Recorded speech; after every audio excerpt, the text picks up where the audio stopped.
My name is Ross Thompson. I'm a graduating senior finance major from Houston, Texas, and I have the honor of being the president of the Morehouse Business Association this year. And I just wanted to thank everyone for taking the time and joining our careers in private equity panel tonight. We wanted to have this call to sort of inform AUC students more about these careers in private equity and get insight from these individuals on how they got to these positions and just what their career paths have looked like. We have our Finance Club president, Clarence Jenkins. He will be our moderator of the panel tonight.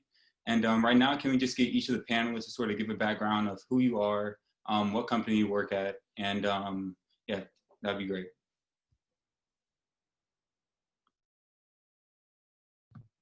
I'll kick it off. My name is BJ Jacobs. I'm the managing principal of Goshen Park Capital, which is a search fund, a little slight variation on private equity. My role has been for the last 24 months to go out and find a business to go out and acquire. Ultimately, once I acquire, I'll be the CEO of that business. So looking at lower middle market businesses in the U.S.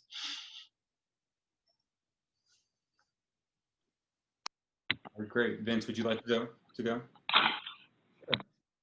So my name is Vince Clark. I work for a firm called Madison International Realty. We are a real estate private equity firm based out of New York City. We basically look to buy and sell commercial buildings all throughout the US and Western Europe. And really what we specialize in is partial interest. So people who might not be selling 100% of a commercial building, but 49%, things along those lines. And I work on the investments team there with that group. That's really interesting. Thank you for that, Vince. Herb, would you like to go? Sure. Can you hear me well? Good. Okay. So hey, everybody. My name is Herb Belton. I'm an associate here at Selex Capital Management. We're a middle market private equity firm based in New York. We specialize in special situations. So think carving out smaller subsidiaries of larger companies or turning around distressed businesses. That's sort of our sweet spot. Prior to joining Selex, I was an investment banking analyst at JP Morgan in their technology group based in San Francisco. And I'm also a graduate of Howard University, class of 2015. All right, thanks for that, Herb. And Brianna, would you like to wrap it up for us? Yep. Hey guys, Brianna Carter. I currently work at AAA Investors and as associate. Started a few months ago, but AAA is a middle market firm based in New York City with a global operations also in Europe. Prior to that, I was at Citigroup in investment banking, covering financial sponsor coverage. And I'm also a Howard University alumna, class of 2018. All right, great. And now I'll just go ahead and pass it over to Clarence, and you can take it over for now. Thanks, Ross, and thank you for all the panelists again for joining us today. I know I, as well as other students, really appreciate you guys' time and look forward to the perspective and insight that you will provide. And just so everyone knows how this will go, I will ask some general questions to the panelists, and then I'll open it up after that to the students on the call to ask questions that might be more specific to their interest or anything they want to ask. So to start, and I appreciate the background each of the panelists gave. If you guys could go a little deeper into how you learned about private equity and how you ended up being in private equity, kind of what made the industry attractive to you. So we can start with Brianna, if that's okay. Sure. Yeah. So in college, I joined a group called SEO, Sponsors for Education Opportunity. Highly recommend any sophomores and juniors on the call to look that up and apply. So it's basically a program in which diverse students from across the nation just gather together, have similar interests, and they really do a deep dive on whether you want to do investment banking, asset management, what may have you. And we kind of dove into private equity. So I kind of had my sights on it since my sophomore year in college. I decided to go into banking kind of just like as a platform to kind of help me get into PE. So it was kind of like a stepping stone for me. I think that's one of the more common routes. So a lot of private equity firms don't hire analysts straight out of college. A few are now, so look out for that. But a lot do either prefer the MBA candidate or those that have a couple years in different industries. So yeah, private equity, venture capital have always been things on my mind even since high school. So I think that it's something you need to be passionate about. It is hard work, but it's rewarding as well. Thanks. And Vince, if you want to go next. Sure. So originally I graduated in 2011 from Fordham University up in the Bronx. I had always wanted to work in finance. When I came out of undergrad, a little bit of a tough time being in finance coming out of the great financial crisis. So I ended up going to work for a family office for a little bit. Basically some well-to-do guys who had, a background in finance. I worked for them for 2 years. They basically act like mentors to me, which I encourage everyone kind of, coming out of school at a young age to be able to find somebody you work with or know of in an industry you want to be able to seek out mentors. And they were the ones that kind of gave me the initial guidance to, maybe look towards the private equity industry. And eventually upon doing that for enough, I found that, it was something I would want to pursue. And then really I ended up falling into real estate as a sector, and I've just loved it ever since. So that's why I've been there. Awesome. And before I move on to BJ, Brianna, I know you mentioned that your route, as opposed to Vince's, was more of the big banking route.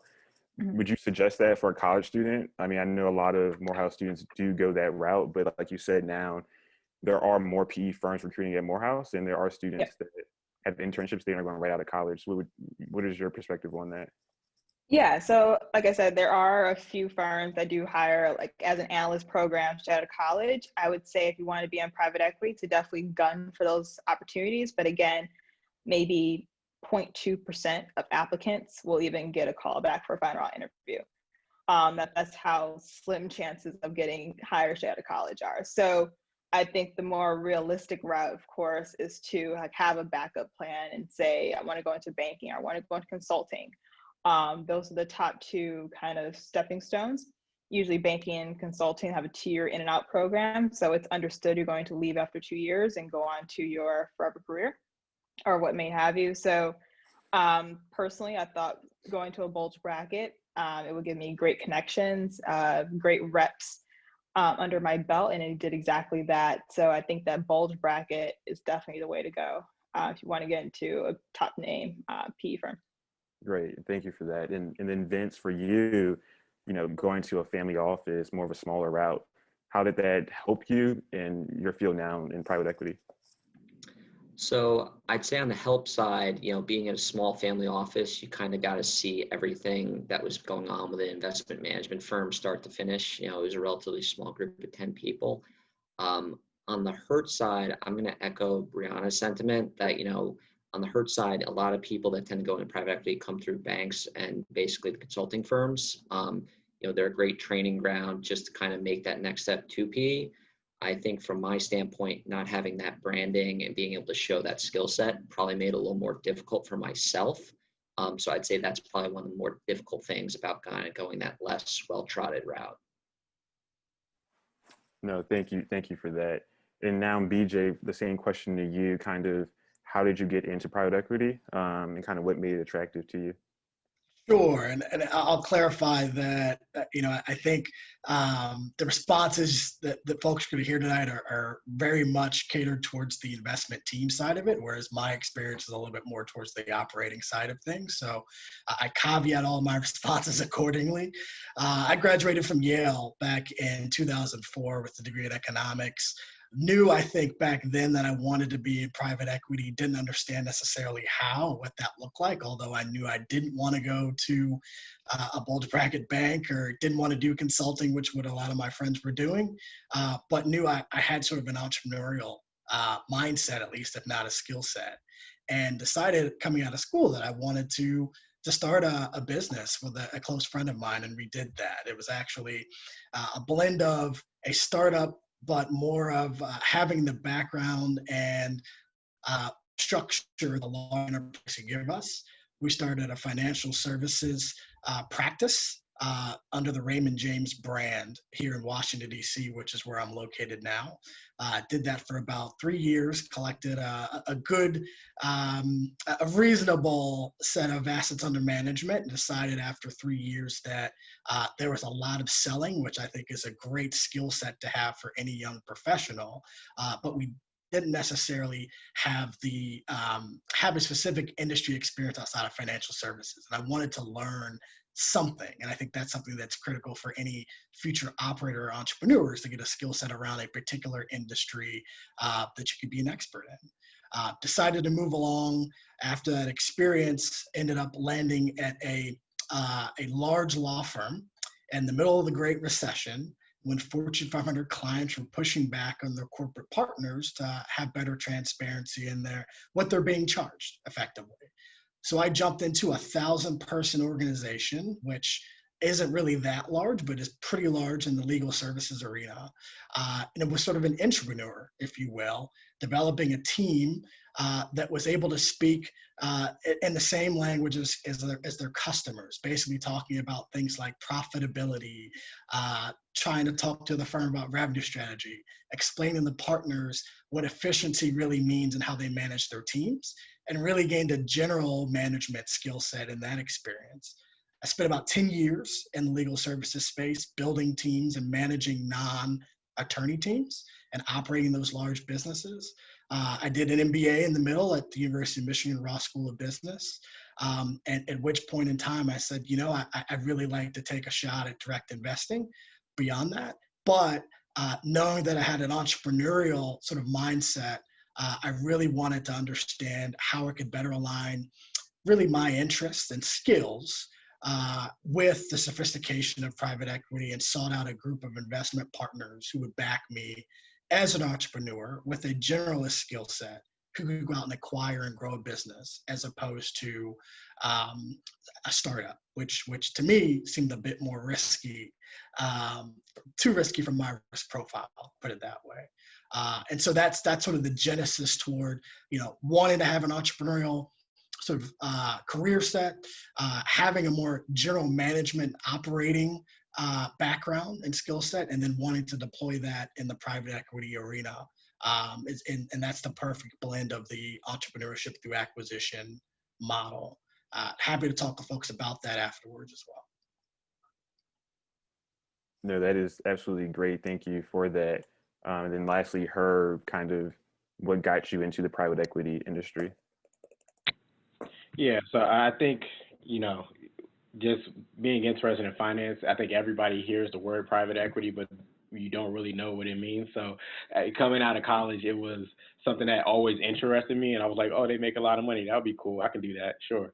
But, I actually had a pretty non-traditional path into private equity in terms of the start of my career, because I actually started in wealth management at JP Morgan, covering estate and tax planning, which is a very niche segment of the wealth management spectrum. So, I was helping put together like analysis on how, a wealthy family should have, or think about structuring their wills so that they can pass down their assets in a tax efficient manner. Really cool, the great skills that they have. I learned a lot, but I really knew that wasn't what I really wanted to do. I had more of a corporate finance background, being a finance major in college, and an econ minor. So I always knew I wanted to get back on the corporate finance side. And most importantly, I knew that I wanted my career to be around making investment decisions, which was far away from what I was doing at the time. So I had a few mentors who kind of really coached me up on what private equity actually was. And,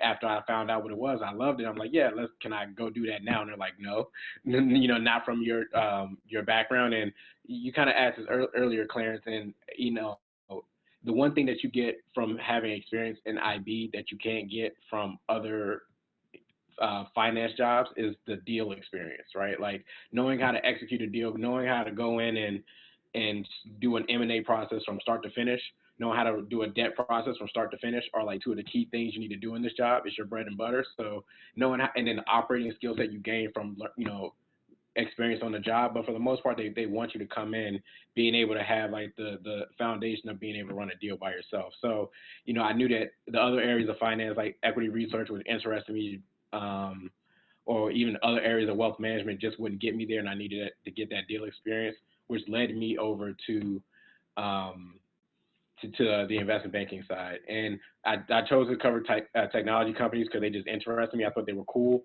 But what we do now, I actually cover industrial companies, which for me, from an investment standpoint, make a lot more sense. No shade to anybody who invests in technology companies. It's just for the way I think about investments and specifically value investing. The old economy, like businesses that's just price times volume equals revenue. That makes sense to me in that model. So that kind of led me down that path into where I am now. And so yeah, if anybody later on has questions about making that switch over, how that was, and the different areas and different avenues you can take to get into private equity, happy to answer it. But I think everybody on the panel pretty much hit it already. Like the best avenue, if you can't get it straight out of college, try to go for an IB role. No, great. And Herb, you kind of are leading us into the next question. So I'll stick with you for this. And you mentioned now kind of what you focus on at your firm, but can you talk about your firm's investment strategy and kind of how that helps you as a firm source companies and find deals? Yeah, so we're what we would call a deep value investment company, which is a very buzzwordy way of just saying that we try not to pay too much, and we look for we typically, in order to achieve that, right, you have to go for assets that other people may stray away from. So in regular way private equity, the important things to look for: strong free cash flow, capital asset or capital light models, or asset light models rather, with low capex requirements, good management teams. All those things still hold, but we are also willing to look at transactions that may require a lot more work at onset. So, like I said at the front end of the conversation, we'll look at a carve out of a company, of a subsidiary of a larger company. And if you unpack that a little bit, you might have this big organization, like one of our portfolio companies is Custom Glass Solutions. This was a part of Koch Industries, which is a very large industrial company. Custom Glass is around $100 million revenue company. For what that was to Koch Industries, it's like a drop in it's nothing. It's just whatever. It's a penny. But for us, we saw a lot of value to be created from having this business, standing it up by itself, and having it as a standalone entity. But the issue is, for a lot of companies that maybe or firms that are looking to invest in an asset like that, is you really need the operating expertise and knowing a lot about the business, having the operating network of people who you can install and manage the business, having the right advisors. Like, it's a lot that goes into it. So with us having that network, and that's really a testament of like our senior investors and the founders of our company who have experience in the field, with them having the expertise in that area or having a network of experts in the area, we're able to go play in those areas that other people wouldn't play in. So that allows us to get better value. Again, it's a lot more operationally focused, so we do a lot more work with our portfolio companies that you may see at a regular way private equity or leveraged buyout firm. We'll spend more time, executing that 100-day plan where we set the goals of what we want to achieve to execute our investment thesis over the life of the investment. We may spend more time with the company on a lot more calls, figuring out the right acquisition targets. Like, it's stuff that you may usually just outsource to the management team to do themselves. We'll probably come in and do a lot more work. So, that allows us to answer your question more directly in terms of sourcing. It kind of, I don't want to say it narrows the funnel, but it sort of just focuses us a little bit more. And I think what a lot of people will say here too is the best way to source a deal is not through a bank and through an auction process. Most people want proprietary deals, which means they want to get, a deal from, a lawyer that they know. For us, like a lawyer in the Midwest who helps one of their clients is a family-owned business that's looking to sell, but they haven't reached out to a bank yet. That's a perfect opportunity for us, right? We don't have to go through a bank. We don't have to go compete with a bunch of other private equity firms and have a expanded price because we're competing with everybody. So that's sort of the way we think about it, and that's the way we sort of do it throughout the firm. Great, thank you. And Brianna, kind of, what is your firm's investment strategy and how does that help you source companies? Yeah, so our firm strategy is actually similar to Stellix, like what Herb mentioned. So at AEA, we're a middle market firm, but I specifically work on the small business fund, which is like more so lower mid market. So you take a really tailored approach to our acquisition targets. So we have an executive partner model in which we have like former CEOs, CFOs of prior companies who have great industry expertise. And they're kind of like sort of hired at AEA to help source and procure deals. So we kind of have that executive partner search model, like what Herb mentioned. We're not going for businesses that have already been announced on Bloomberg or on Merger Market or online anywhere. We're trying to get those proprietary deals, acquire them at a low multiple. I think what's unique about AEA is that we look for M&A platforms. So we'll look for industries in a highly fragmented market, which basically means that there's a bunch of companies out there ready for market consolidation. So we'll like buy a company for say 100 million and do like 4 more add-ons of 50 million each, and then sell it as a $500 million company. So that's kind of how we grow our companies. We call inorganic growth. We're not growing from inside. We're actually like acquiring new companies, acquiring competitors, participating in that market consolidation. So I think that's our key niche there. And in terms of industries, we're industrials and consumer products focused. Great. And now, BJ, I know you mentioned earlier, kind of touched on a little bit the relationship between the firm and the portfolio companies. But can you talk a little bit more about that dynamic and kind of just give some insight on how hands-on your firm is with its portfolio companies?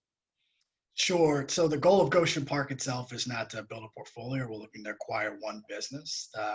The benefit of that is obviously focus, and that I'm going to be in the CEO seat for an undefined period of time. So the model does not call for a 3 to 5 year hold period, although we are looking for opportunities where there is liquidity after 4 years. Generally speaking, the investment partners for Goshen Park look like institutional investors. They look a lot like Stellex and some of the other private equity funds that all of you all are looking at or talking to at this point in time.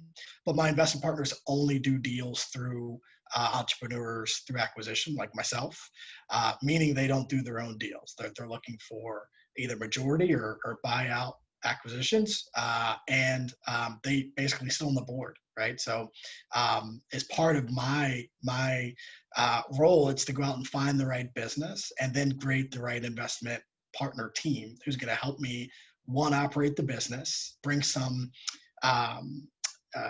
industry expertise where necessary, but also help me with some corporate governance. So it's a very much an operating focused value creation model. There are opportunities where we are looking to, have some bolt-on acquisitions and create some inorganic growth, but typically we're looking at organic growth, we're looking at growth industries, and it's very much a discovery process. So there are tons of industries that my investors typically will look at, but it's me driving that process, right? The entrepreneur driving that process. And so what that means is, in terms of relationship with companies, it's very tight knit, right? We're talking, in some cases, entrepreneurs are talking with investors 2 or 3 times a week, from everything from people management to what's happening in terms of, consolidations in the industry. So it's a very different model in the sense that, we're walking hand in hand with our investors as well as with, in many cases, the former owners of the businesses. No, that is great. I'm happy you're on the call because I do know that there are people on the call that might be actually more interested in that route as opposed to traditional private equity, where they can kind of get that entrepreneurial experience as well. So thank you for that. Vince, I know you said you focus on real estate, and I'm curious to know, with COVID now, how has that affected your deal flow, especially with commercial properties and people kind of staying at home? What has that process been like, and what is the future of it, do you think? Yeah, no, so that's a great question. At Madison, we basically look at all different types of commercial real estate that you would find in the major cities. So office, apartment buildings, basically the one thing we don't do, I would say, is hotels, because we view it more of an operating business. But I mean, it's a great question. For Madison, we really focus on partial interest within real estate. So if you think about every real estate property you've ever seen bought, usually there's a developer or sponsor behind it. They come with a budget.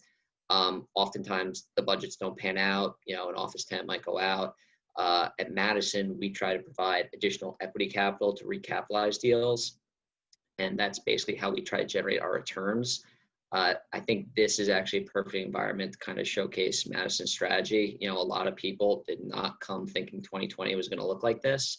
And really a lot of our business has been around, you know, sourcing different deals in different markets and finding the best sponsors and people to partner with to help them get their business plans, you know, back on track and to fruition. You know, to your question about, you know, what does this look like for commercial real estate going forward? One of the things I actually like about commercial real estate is it's really deal specific. You know, you could have 2 office buildings, and I'll just take New York City. One is going to come out of this tremendously well. If you talk about, you know, a Class A building with good tenants at the right basis.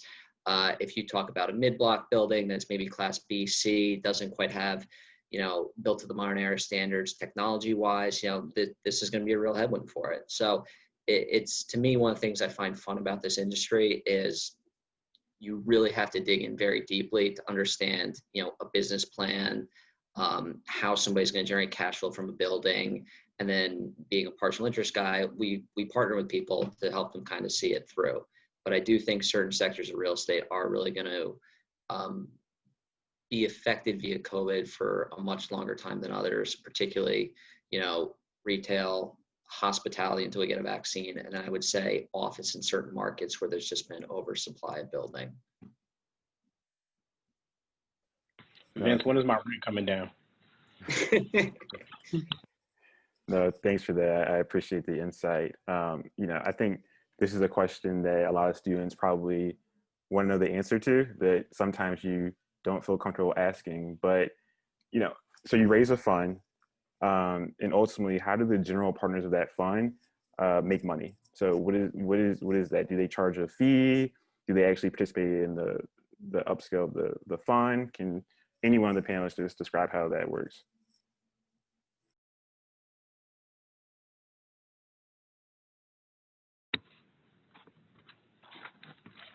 Hey, Clarence, can you repeat the first part of it?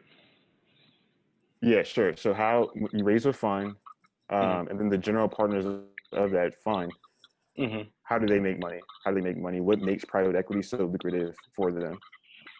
Yeah, so I mean, we actually just complete our fundraising process, which was great because I don't think at at the junior level, depending on the size of your fund, you may or may not get the chance to see a fundraising process so early in your career. So it was pretty cool to see.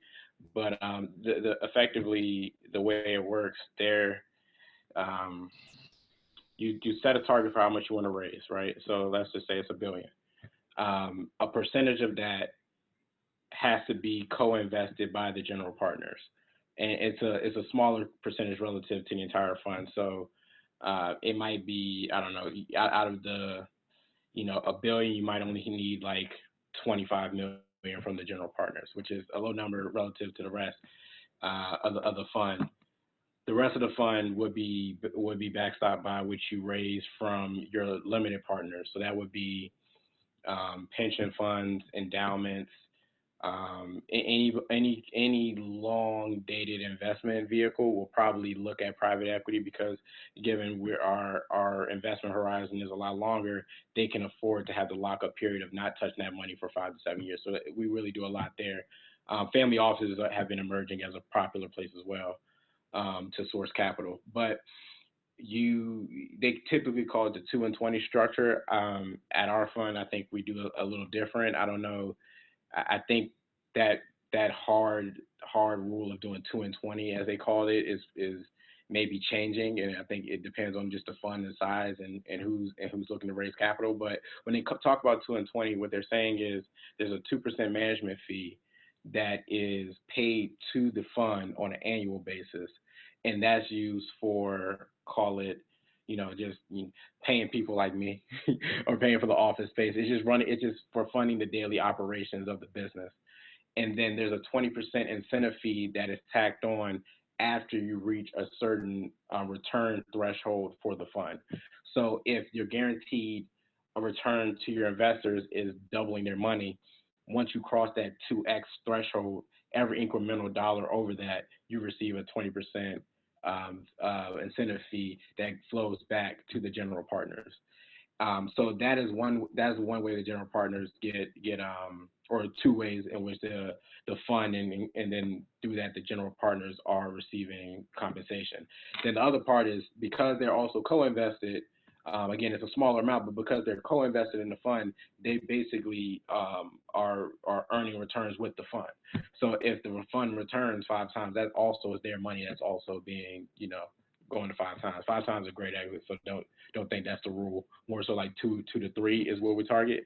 But just for illustrative purposes, whatever you return with the fund will also go back to the general partner. So think about it as the performance fee of 20% over the threshold, their co-invest, what they make from that, and then the management fee, which is more so used for the operations of the business, but it also can flow back to the general partner by way of salaries or whatever they're collecting over the year.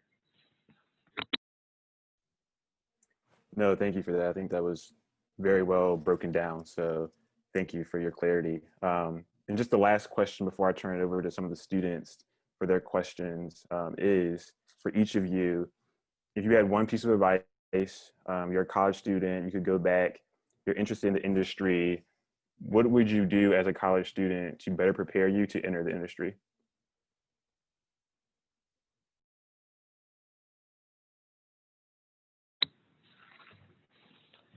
I can start this one, and then others can jump in. I mean, I would just say that the network is key. Honestly, I think that may be the biggest thing. Obviously, everybody knows that you need the technical skills and you need to do your homework on the industry, but the network may be the most important thing. Knowing the right people to talk to, because for me, like, that was how I even got interested in private equity, and it started becoming like more of a realistic path. So finding a mentor or somebody who can coach you up and be there to give you the right materials or the right prep materials to get the inside scoop, the inside baseball as they call it, I think is invaluable for what we do in terms of like let's say you go with the banking route, right? You do 2 years at a bank and then you decide you want to go to a private equity firm. You'll go through a recruiter, but it's a lot better when you've already made introductions to the fund that you want to go to. Like if you know that you're a person that wants to go mega fund, you want to go to Carlyle. I mean, go to conferences if you can. Start looking at organizations that you could be a part of. There are diversity networks you can have access to for people at Morehouse that want to go and learn from, people that look like them that already have achieved what they want to achieve. So I just think building that network is super important, especially if you're looking to make the jump. I think this is truly an apprenticeship business. You only go as far as people take you. So if you can get people who can, have a vested interest in your professional growth early on, it will do so much more for you. So do all the things you guys are probably already doing, do your homework, study up and all those things, but just make sure you're really making those connections and follow up. Don't just have one-off conversations with people. Like, touch base with them on a quarterly basis, let them know how you're doing, ask them how they're doing. If you see something, one good thing you could do is set up Google alerts. So if you want to go work at Carlyle and the specific group or KKR or whatever, like, make sure you have the Google alerts. If they do a big fundraise or they just close a deal and somebody works in that group, hit them up, say, hey, congratulations on that great deal, just to get the conversation started that way. Yeah, I'll piggyback off of what Herb said. Like, your network is extremely, extremely important. I think at you guys' stages, I think mentorship is going to be a pivotal point in your careers, especially just being underclassmen. I would say that if there's seniors at Morehouse or Spelman that you kind of look up to, start reaching out to them to kind of see their paths and getting these internships. Like, don't shoot for the stars and try to get a managing director at Goldman Sachs as your mentor. That's called shooting your shot. But realistically, I think your first mentor should really just be somebody like kind of at your level that may have just had a few more accolades than you kind of look up to them. I think that's where you should have your starting point. And then you can get into your sponsors, who would be that managing director at Goldman Sachs that you reach out to on a quarterly basis or whatever. So I think it's always important to have your name in the room. And that's kind of like how I really jump started my career. Like, when I was job hunting for private equity roles, a partner at Carlisle actually just randomly messaged me on LinkedIn saying, "Hey, we're recruiting for this role. I want you to interview for it." It's out of nowhere. He was just FAMU alum. So apparently somebody put my name in a room and he reached out to me, found my profile. So I think that even when you guys start doing these internships, you should start very early, making sure that you do a phenomenal job and kind of make sure that you're making connections at these firms where you're interning. I think that's kind of like the biggest route to really jumpstarting your career, because a job well done goes very far. And as long as your name is in that room, job opportunities will just start flowing in if you put that work in.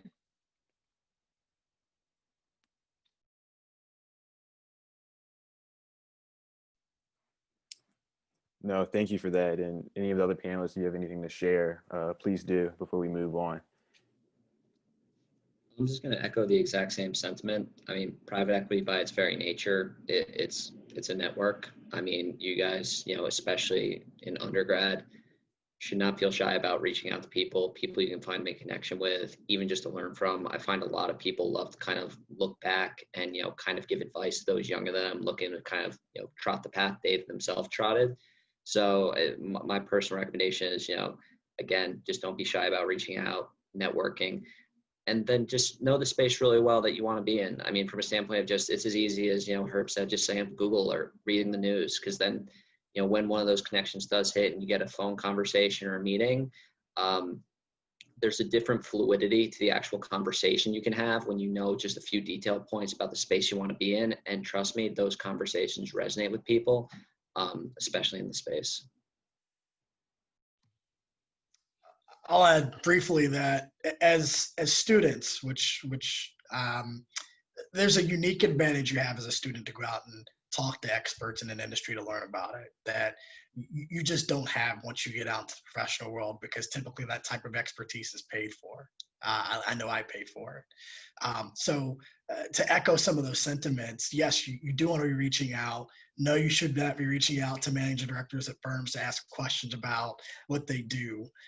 But don't be afraid to reach out to bankers, right? That maybe bankers aren't necessarily a good source of proprietary deal flow, but they are really interesting people to talk to as a student wanting to learn about a specific niche that they have done deal work in. And really find your angle, find your edge. If it's something that you're really interested in, figure out what it is about that industry that interests you and be able to articulate that clearly and crisply through some practice, but also through a lot of learning. And you just don't know where an industry is going to be in 5 years. So it's hard to try to plan it out. You obviously want to be planning, but if you have a passion about something, don't be afraid to go deep and dive in. No, that is all great. I think you all hit on the main point of kind of just relationship building. And that's one thing, of course, at Morehouse that we're all about. So thank you for that. Now I'm going to be quiet and let the rest of these students ask some better questions. So if anyone has a question, feel free to ask now. I can go first. I actually do have a question. Hello, my name is Chris Jones. I'm a freshman business administration major with a concentration in finance at Morehouse College. And my question is, for someone in private equity, what does the typical day-to-day look like for you guys? What are you doing? Who are you talking to? What's your environment looking like? Plus with, pre and post COVID, like how has it changed due to the coronavirus as well? Sure, I could start. I would say day to day, it's very different. So as an associate in private equity, you're going to be staffed on a couple of portfolio companies. So these are companies that your firm already owns. And of course, you have to manage it day to day, especially if you're at an operationally focused firm like Herb or mine. So it's kind of like portfolio management. It'll be like quarterly calls. Maybe you have to ask questions to the CFO regularly. But that doesn't take up a lot of your time. Because a lot of the time is spent on new deals. So of course, during COVID, there were a lot of deals that kind of died in March and are coming back now. So a lot of us are busy with the M&A pipeline right now, just being kind of ridiculous. So we're trying to filter out and source new acquisition targets. So I think that's really where the bulk of your day-to-day goes. It's like financial modeling, putting together presentations for investment committees, having calls with the sell side bankers who are selling these assets to really get smart on the company, and really like thinking like an entrepreneur. So I think the biggest difference when I came from banking to private equity is that I actually can use my brain. I can actually speak up in meetings now instead of just being a numbers cruncher. So I think it's really important to be opinionated, and always have a thought with something. I would say the difference between COVID and the regular environment is that you kind of don't have that bullpen of associates around you to just ask simple questions or to pop into somebody's office. It does make it a bit more difficult to collaborate. Days are just filled with Zoom calls and just back to back calls. So I think that's like the biggest difference between COVID environment and just in person. Yeah, to add on to that, I mean, it's a corny saying, but it's very true in private equity. Like no day is the same. Like it depends on what you have going that day. So if it's a day where I'm doing portfolio company work, where to answer your question about what it's like in COVID when the pandemic first hit not really hit the U.S., but when people flipped, so deal activity slowed, came to a halt, a lot of sales processes stopped, and everybody became more focused on their portfolio companies. What's happening with our business? How affected will we be by the pandemic? Do we have enough liquidity to support ourselves through this trough? How deep is this recession? How long will it take us to recover? All these things need to get figured out. So during that day was literally just you spent 90% of your day worried about your portfolio companies. And that just means, it's not much you can do because you can't go over there and go build the materials yourself. So you're literally just, having calls with the company probably more frequently. We switched from having weekly or bi-weekly calls to having calls twice a week. And just touching base at the beginning of the week, end of the week, like, okay, where are we at with cash now? Where are we at the end? And luckily for us, we didn't really have too many major hiccups, but then you also have to coordinate with lenders. So it just became a lot of calls, a lot of touch points. So that's what it looked like in COVID. But now things have come back to normal. Now we're focused back on deal flow. So now my day maybe consists of coming in, checking emails from the night before, making sure I didn't miss anything, going through and just responding to stuff, setting out what my plan or what I need to get done today, and setting out a work plan, which is the best thing, probably a best practice for everybody if you're thinking about that as you go into your internships. Set out a work plan for yourself at the beginning of the day, because you'll constantly get stuff from multiple people asking you for stuff. You'll lose something if you don't have a work plan. So I try to set a work plan at the beginning of the day. Then you pretty much just go through the day and you take your calls as you need. You spend time on a model or any type of analysis you have to put together whenever you have space. And it's really just being overly communicative for all of your work streams, which is really the only thing you can do. We typically at my firm get in around 8:39. The seniors will probably leave out around 6, and then the rest of the juniors will probably leave out around 7 or 8. If it's a really busy day, like tonight will be for me, probably I might leave at midnight, 1 o'clock, but probably still come in the same time tomorrow. But we're also closing the deal soon, so that's what it looks like at the height of a deal. But my life will probably revert back to normal in the beginning of December.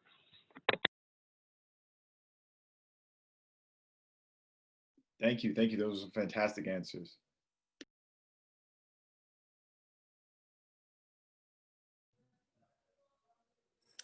Yeah, it looks like Cam just dropped a question in the chat if anyone wants to take a stab at it. And the question is, how does the value add as an associate change when you go from a search fund model to M&M to MF?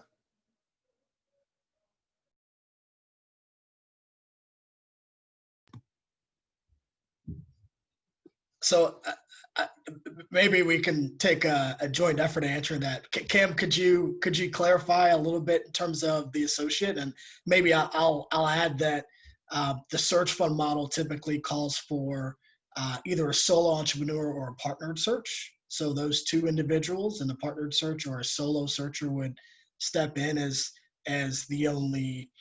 There are no associates, I guess is what I'm saying. Those are the owners along with the investment partners.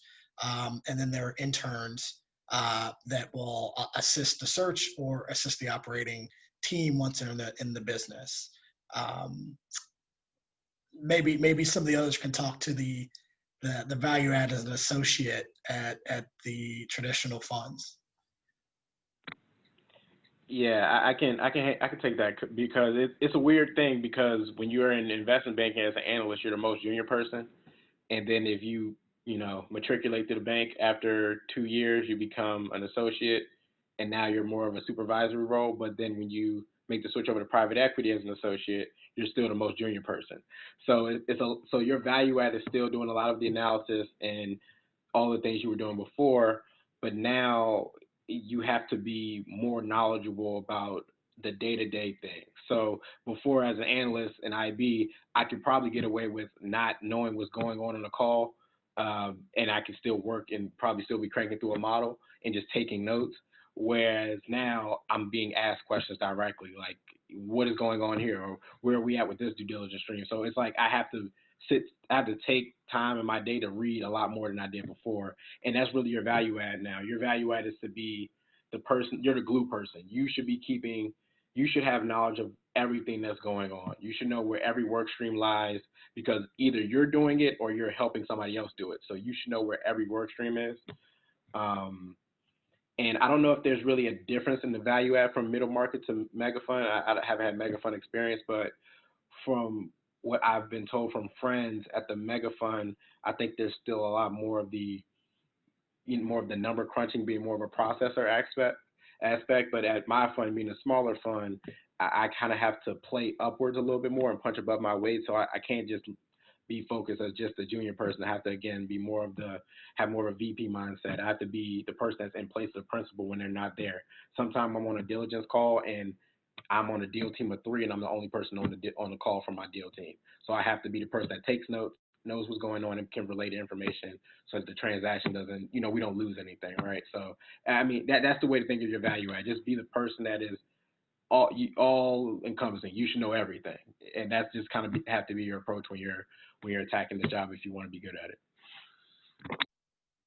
Yeah, I can kind of echo what Herb said for a middle market fund. I won't add any more to that, but in terms of mega funds, I did do sponsor coverage at Citi, so I can kind of speak on kind of the associate role there. So from my experience, sometimes deal teams are a bit bigger. So instead of the very, very lean deal team that you'll see at middle market funds, there may be 2 associates staffed on the deal instead of 1 you'll see at middle market fund. There's going to be a lot more numbers crunching. There's also probably going to be a buy-side advisor. So sometimes those huge mega funds, they're acquiring $3 billion companies. So of course they're going to hire somebody like a Citi or a Goldman Sachs to help them advise on the buy side. However, at middle market funds, a lot of that work just comes down to just the private equity fund, as well as some consultants that I'll reach out to for outside research. So I think that in the middle market, you're going to get your hands dirty for sure. There's going to be a lot of moving parts and maybe less resources. So there's not going to be 2 or 3 associates staffed on one deal. It might just be you. So there's a lot of responsibility that comes with middle market funds. So I wouldn't believe the hype and say, like, oh, Blackstone's, you're going to get the most experience, or probably get the most experience. I think the most experience really lies in the middle market, just from my views.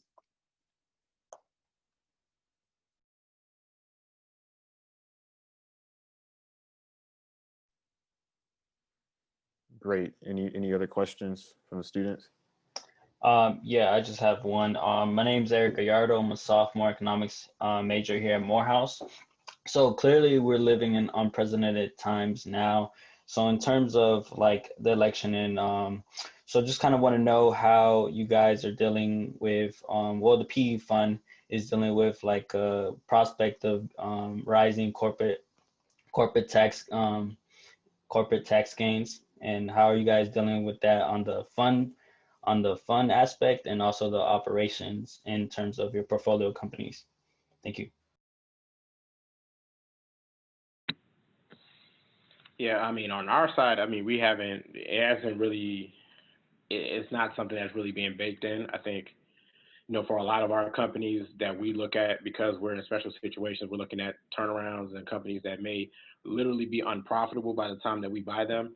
It's not really a factor. It may be a factor later on down the line, but if you're churning out profit and you're printing money, then that's good problems to have at that point, right? So I can't really say that it's really even been much chatter in terms of how people are thinking about it. There's just so much uncertainty around the election that it's not something that you can truly focus on when you're underwriting an investment. It's something that you consider, but it's not, I wouldn't say it's something that's been an inhibitor in any type of way.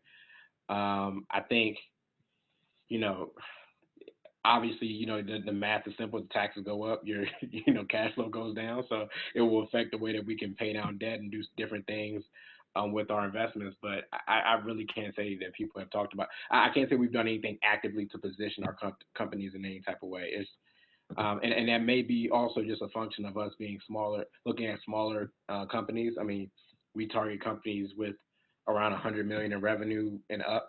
So, and we'll probably go up a little bit upstream with this latest fund, but we'll probably still be targeting companies within the sweet spot, like 250 million in revenue or so. So I don't know, maybe at the mega funds it's probably a bigger consideration, but for us, it's, I don't know if it's that major of a deal. And then the last thing I'll say is that the founders and senior investment people at our companies, they've been in the industry for a long time. I mean, they have probably seen corporate tax rates at the lowest they've ever been, because there was a cut. So for them, it's like it might just be a reversion to the norm, and maybe that's why they're not really thinking about it or pushing it as much on the firm. But I mean, I'd be interested to hear what other people have to say. But for us, it really hasn't been that big of a consideration at the moment. Yeah, I'll echo that. Yeah, we haven't really taken much consideration in terms of how we invest or how we are looking at our current portfolio companies. Of course, it is something to evaluate post-election, but we're not going to run an election financial model to see what happens if taxes increase or whatever may happen. And so I think it's kind of just a toss-up. Nobody knows what's going to happen. So I think that's one thing about PE. We can't predict the future, but there's always going to be plans in place to kind of mitigate risk, if that makes sense. Yeah.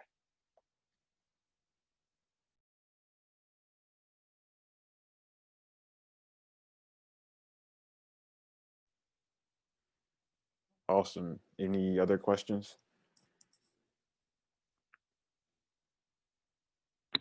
I think Cam in the chat had a question. I don't know if he has a mic or not, but I think he was asking Brianna and I, being at the middle market, did we ever, and like how much work do we spend on the operating side versus the deal side?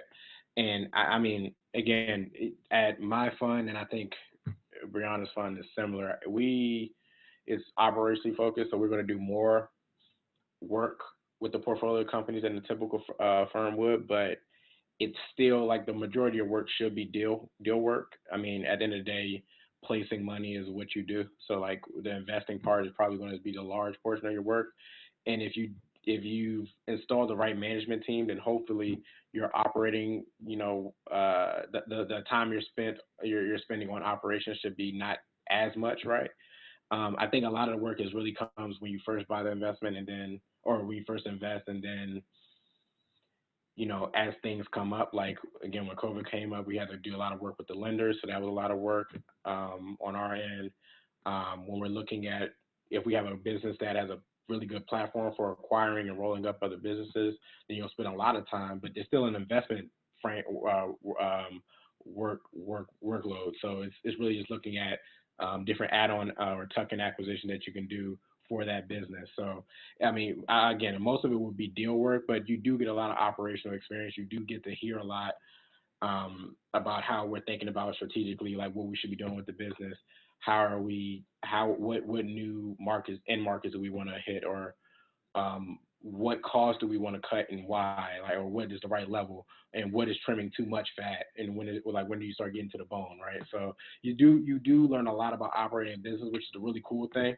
I think the value prop for doing middle market versus mega fund is that because you get to do more operating work, like if you're somebody you can see yourself as an entrepreneur, but you like finance, or you just want to, maybe build a skill set here. Like, I think this is a really good place to be because you can learn a lot about just how the CEOs and the CFOs think about the company.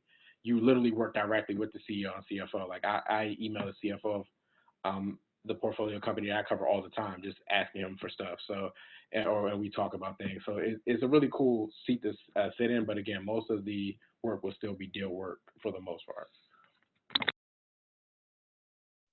Yeah, I can agree on that. I'm very close to my portfolio companies. Like today, we closed a deal for one of our portfolio companies.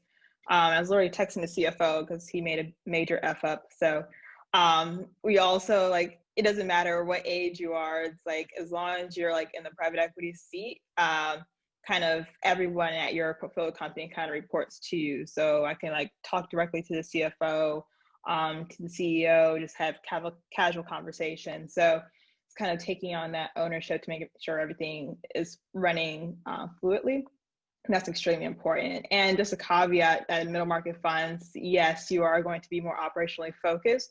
We also need deal sourcing. So a lot of middle market funds, like I said earlier, we grow through platform acquisition. So it's going to be like you're halfway deal sourcing, but you're also managing your portfolio by deal sourcing these new add-on acquisitions. So I think that's where the bulk of the work in terms of my role comes in.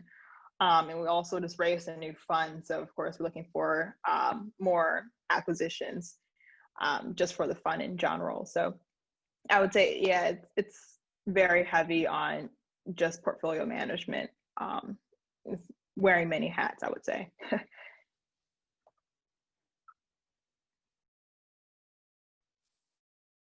Hi, my name is Rohan Walker. I'm a business marketing major. I'm a sophomore business marketing major, and I have a question for Vince. Since COVID-19 brought a migration of people throughout the country, how has this helped or hurt your company?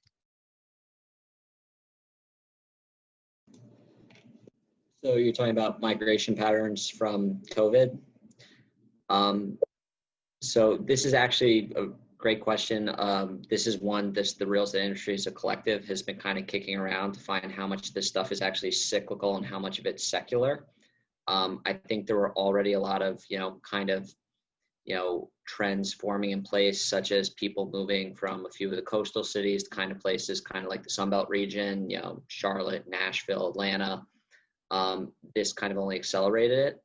And from our standpoint, one of the things, I spend a lot of my time and our team on is just constantly evaluating demographic analysis.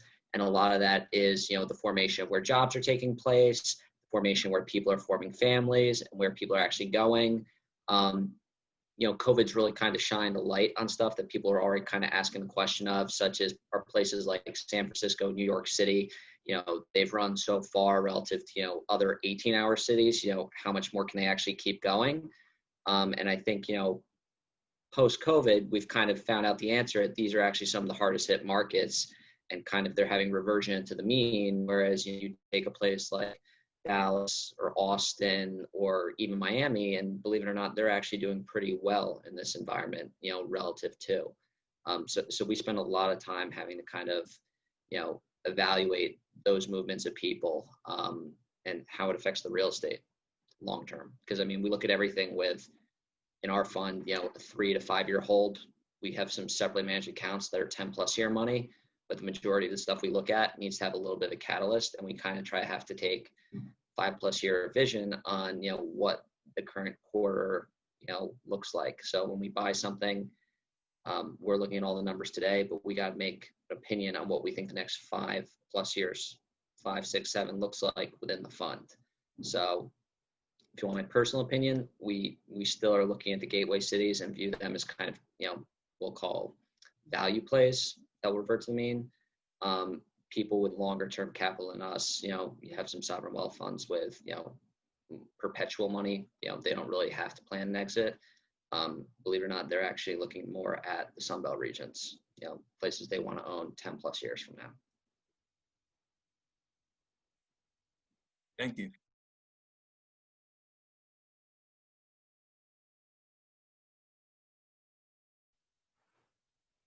Any other questions? Oh yeah, I have another question for Vince as well. Working at a private equity company that's focused in real estate, what are some of the things that y'all look for when identifying a good investment property? Since you said you look at holding assets for 3 to 5 years, are you looking to sort of buy a property at a lower price and selling at a higher price? Or are you looking to sort of acquire an asset that can just have good cash flow from the tenants paying its rent? So that's a great question. There's a few different levers we can play to kind of create value. One of them is, being in a real estate private equity firm, we get to see how a lot of different sponsors operate, and we have a very good sense of, what costs should be. Real estate being an innately entrepreneurial business, you have a lot of people who might manage one-off buildings and don't even within their own assets they manage realize some of the inefficiencies they have. So we have taken looks at, buying buildings with the idea of, possibly being able to help out on the OpEx side. Or, sometimes a lot of it's just some owners are capital constrained. To take a good example, a lot of office tenants have blown out over COVID, and people didn't bake into their original budgets the idea of actually having to replace those tenants and the true cost of it. We look at a lot of opportunities like that, and our job is to kind of try to find the best ones where we could provide our capital to help somebody reach that business plan and really, kind of make a great return on not only our investment, but also theirs when we kind of pair our capital with their asset together. That's mostly what we end up doing. So a lot of it's situationally based, as opposed to us seeing something and say, hey, we could do a great job there. We tend to get a lot of inbound calls about how somebody views our capital could be useful to their asset. Kind of flip that around a little bit. All right, thanks for clarifying that.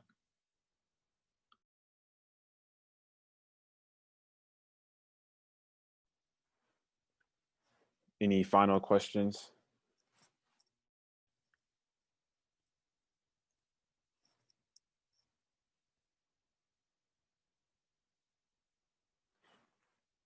Well, again, to the panelists, thank you so much for the time. I know everyone by this point is pretty zoomed out, and I know it's, the end of the day. So I can imagine you've been on a lot of Zoom calls. So we really do appreciate the time and the perspective that you all were able to share with us, especially considering you're not too far removed from where we are. I think it was very meaningful for the students to join today. So thank you.